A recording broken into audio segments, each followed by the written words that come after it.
The Pulse School on RealAgriculture.com is brought to you by BASF.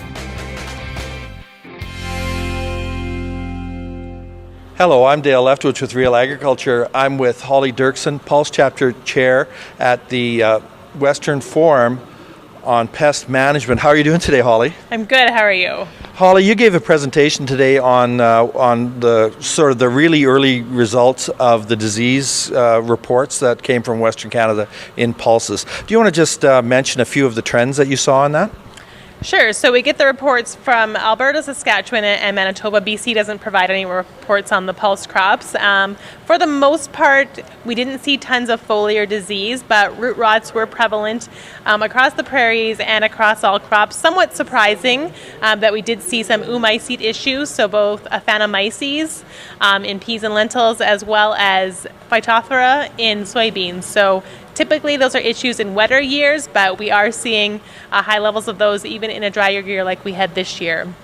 So that was a little surprising to see that. Do you think that those levels caused much crop loss, do you think?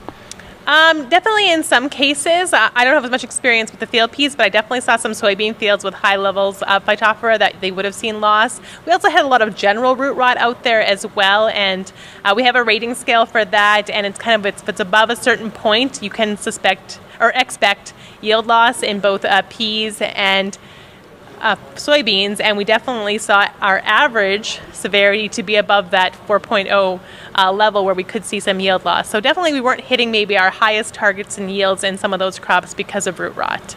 Now, these reports came in from all over Western Canada. Did you see hot spots in any particular area or regional differences?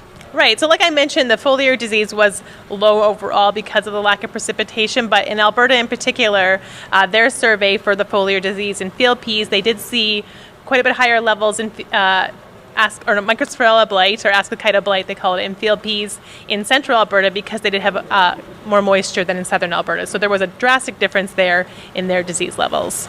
So as farmers are trying to buy seed and make their plans for next year, were there things that popped out at you that would really you would want to warn farmers about for next year? Or with the disease levels, they should be able to kind of make their choices without too many worries?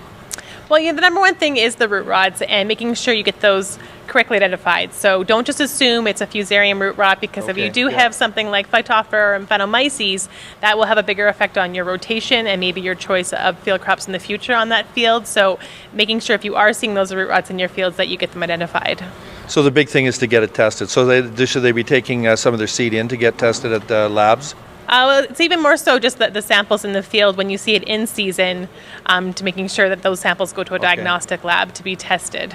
Okay, good. Well, I just want to thank Holly for being with us today and at Real Agriculture. I hope you have a good winter with your further science. Thank you.